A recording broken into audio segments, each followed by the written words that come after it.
Shalom dan selamat pagi jemaat kekasih Tuhan dimanapun berada. Kita bersyukur karena kita telah melalui satu persatu bulan dan kembali di bulan yang baru. Di awal tanggal yang baru. Dan kembali lagi kita juga berjumpa dalam Renungan Harian Toraya edisi 2 Juli 2022. Sebelum kita mendengarkan firman Tuhan, kita satu di dalam doa. Kita berdoa.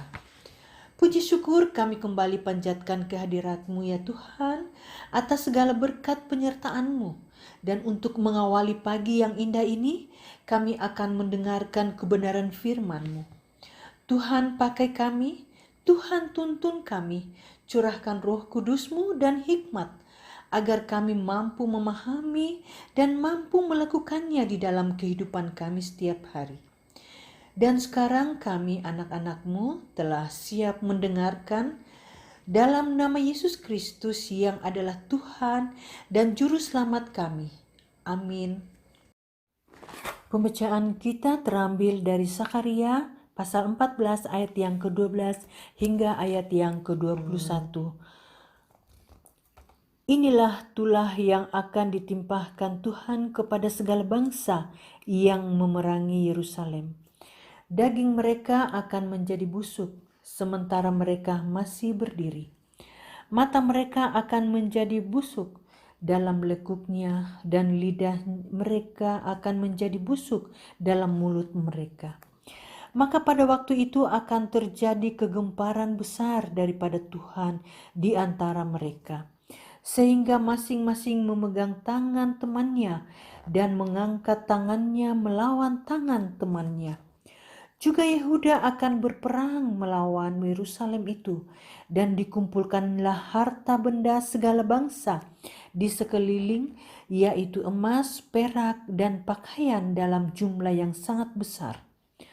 Tulah seperti itu juga akan menimpa kuda, bagal, unta, keledai, dan segala hewan yang ada dalam perkemahan-perkemahan itu. Maka semua orang yang tinggal dari segala bangsa yang telah menyerang Yerusalem akan datang tahun demi tahun untuk sujud menyembah kepada Raja Tuhan semesta alam dan untuk merayakan hari raya Pondok Daun.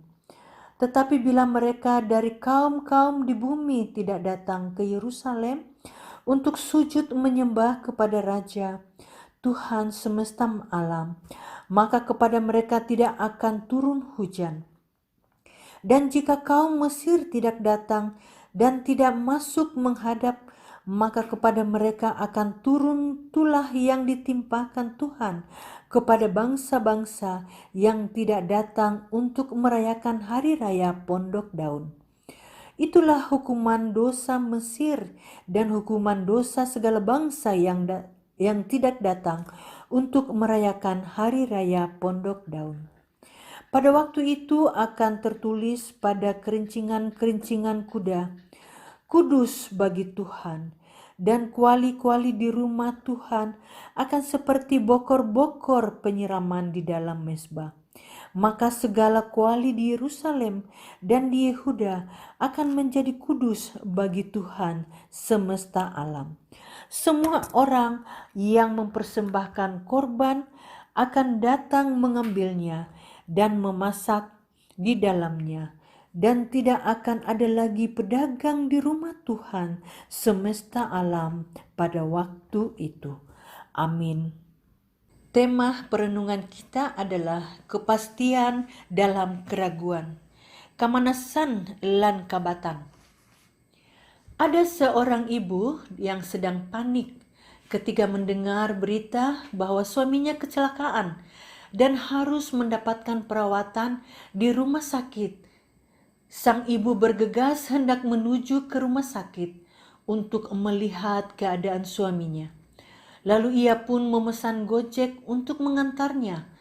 Saat naik ke Gojek, karena paniknya ia tidak sadar bahwa ia tetap memegang tiang pagar. Ketika Gojek mulai bergerak, sang ibu terkejut, hampir jatuh. Kemudian dia sadar dan berusaha meyakinkan dirinya untuk segera menjumpai suaminya di rumah sakit. Bangsa Israel berulang kali ditaklukkan oleh bangsa-bangsa di sekitarnya. Bahkan mereka ditindas, dianiaya, dan kejahatan makin merajalela. Dalam kondisi ini mereka menganggap Allah yang mereka sembah seolah-olah lemah dan tidak mampu berbuat apa-apa. Itulah sebabnya tidak jarang dalam keraguan dan bimbang, mereka berpegang pada kekuatan lain di luar Tuhan. Dan akhirnya mereka jatuh dan tergeletak seperti yang dicerminkan oleh kejatuhan Yerusalem. Kejahatan, ketidakadilan, dan penindasan merupakan penyakit sosial yang menyerang kehidupan Kristen. Kapanpun dan dimanapun hal itu dapat terjadi. Menghadapi kondisi tersebut, kita diingatkan untuk jangan panik dan putus asa. Allah selalu menunjukkan jalan dan berjanji untuk melepaskan kita. Namun dalam menantikan hal itu, sangat penting untuk kita memiliki kesabaran. Tidak mungkin ketika kita mengadu kepadanya, lalu pertolongan segera datang. Dan kita hendak datang kepadanya, ingat bahwa kita harus melepaskan pegangan kita terhadap yang lain. Allah menghendaki agar kita hidup menyembahnya sebagai satu-satunya Allah. Amin. Mari kita satu di dalam doa, kita berdoa. Kami mengucap syukur atas penyertaan-Mu di dalam kehidupan kami ya Tuhan. Di pagi hari ini kami telah mendengarkan akan kebenaran firman-Mu. Terima kasih ya Tuhan. Kiranya firman-Mu ini bisa menjadi penuntun dalam kehidupan kami. Dan kami datang mendoakan segenap jemaat-Mu di dalam kehidupan mereka, di dalam pekerjaan, di dalam usaha, di dalam pelayanan masing-masing kami. Beri hikmat sehingga kami dapat menjalankan setiap tanggung jawab sesuai dan seturut dengan kehendak-Mu. Dalam kelemahan tubuh, Tuhan menjadi sumber penyembuh, yang dalam pergumulan Tuhan topang, agar dalam pergumulan Tuhan senantiasa beserta, yang dalam sukacita karena curahan berkat-Mu dalam Tuhan sempurnakanlah. Dalam berbagai hal Tuhan hadir di tengah-tengah jemaat-Mu. Berkati pemerintahan kami mulai dari pusat hingga ke pelosok-pelosok. Berkati panitia pendewasaan agar menjadi tim yang solid dan segala rencana rangkaian acara dapat terlaksana seturut dengan kehendak Tuhan.